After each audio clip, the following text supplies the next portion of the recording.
തമിഴ്നാട്ടിൽ നിന്ന് കേരളത്തിലേക്ക് കൊണ്ടുവരുന്ന ഉൽപ്പന്നങ്ങൾക്കെല്ലാം ഇവിടെ കൃത്യമായി നികുതി കൊടുക്കുമെന്നാണ് സർക്കാർ ധരിച്ചു വെച്ചിരുന്നത്. എന്നാൽ ഈ ചെക്ക് പോസ്റ്റ് മറികടന്ന് ലക്ഷക്കണക്കിന് രൂപയുടെ നികുതിയാണ് ഓരോ ദിവസവും വെട്ടിക്കുന്നത്. ഈ തരത്തിൽ നികുതി വെട്ടിക്കുന്ന ചില വഴികൾ ഞങ്ങൾ പിന്തുടർന്നു. തൊഴിലാളികളുടെ വേഷത്തിലാണ് ഞങ്ങൾ വടുവഞ്ചാൽ വാണിജ്യ നികുതി ചെക്ക് പോസ്റ്റിന് ഏതാനും കിലോമീറ്റർ ദൂരെയുള്ള കോട്ടൂരിലെത്തിയത്. പുലർച്ചെ 6 മണിയോടെ തന്നെ സംസ്ഥാന അതിർത്തിയിലെ ഈ ചെറിയ കടവ് സജീവമായിരുന്നു. തമിഴ്നാട്ടിലെ എരുമാട് നിന്ന് ചെറിയ ഗുഡ്സ് ഓട്ടോകളിൽ കോഴികളെ അക്കരെത്തിച്ച ശേഷം ചെറിയ മരപ്പാലത്തിലൂടെയാണ് കേരളത്തിലെത്തിക്കുന്നത്.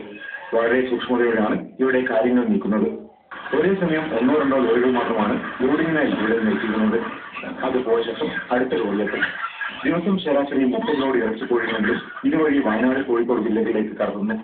ഒരു ചെക്ക് പോസ്റ്റിന്റെയും ഭീഷണിയില്ലാതെ ശരാശരി 30 തൊഴിലാളികൾ വെച്ച് വളരെ പെട്ടെന്നാണ് ഓരോ തവണയും കടത്ത് പൂർത്തിയാക്കുന്നത്. 2 കടകളിലും വ്യത്യസ്ത കേന്ദ്രങ്ങളിൽ മൊബൈൽ ഫോണുമായി കാവൽക്കാരുമുണ്ടാകും. ഇതുപോലെ ഒന്നിലേറെ കുറുക്കുവഴികളിലൂടെ കേരളത്തിലേക്ക് ഇറച്ചിക്കോഴി ഉൾപ്പെടെയുള്ള ചരക്കുകൾ കടത്തുന്നുണ്ട്.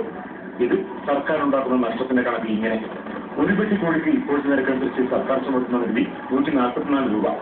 ദിവസം നികുതി വെട്ടിച്ച് കിടക്കുന്നത് ഒരു ലോറിയിൽ 60 പെട്ടികൾ എന്ന നിരക്കിൽ 1800 പെട്ടി കോഴികളെ. അതായത് ഒരു ദിവസം സംസ്ഥാന സർക്കാരിനുണ്ടാകുന്ന നികുതി നഷ്ടം 2,59,000 രൂപ. മാസം 80 ലക്ഷത്തോളം രൂപയുടെ നഷ്ടം.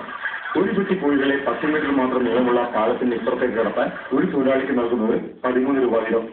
വ്യാപാരിക്ക് വൻ ലാഭം കിട്ടുന്നു എന്ന സൂചനയാണ് ഇത് നൽകുന്നത്. അതിനാൽ ഓരോ കടവും ഓരോ വ്യാപാരി കുത്തകയാക്കി വെച്ചിരിക്കുകയാണ്. വർഷങ്ങളായി നടന്നുവരുന്ന ഈ വെട്ടിപ്പിനെ കുറിച്ച് പരാതി ഉയർന്നപ്പോൾ തൊട്ടടുത്ത മറ്റൊരു കടവിൽ പേരിനൊരു ചെക്ക് പോസ്റ്റ് സ്ഥാപിച്ച് വാണിജ്യ നികുതി വകുപ്പ് നടപടിയെടുത്തു. നാട്ടുകാർ ഫോൺ ചെയ്ത് അറിയിച്ചാലും ഈ ചെക്ക് പോസ്റ്റിൽ നിന്ന് ഉദ്യോഗസ്ഥർ കടവിലേക്ക് എത്തുന്നത് 12 മണിക്ക് ശേഷം മാത്രം. അപ്പോഴേക്കും കടത്ത് പൂർത്തിയാവും. സംസ്ഥാന സർക്കാരിന് ലക്ഷങ്ങളുടെ നഷ്ടമുണ്ടാക്കുന്ന ഈ വെട്ടിപ്പിന് നികുതി വകുപ്പും കൂട്ടുനിൽക്കുന്നു എന്നർത്ഥം. വടുവഞ്ചാലിൽ നിന്നും ക്യാമറാമാൻ രാജേഷ് പട്ടോത്തോടൊപ്പം ഷാജഹാൻ, ഏഷ്യാനെറ്റ് ന്യൂസ്. അടിയന്തരാവസ്ഥ പ്രഖ്യാപിക്കപ്പെട്ട പാകിസ്ഥാനിൽ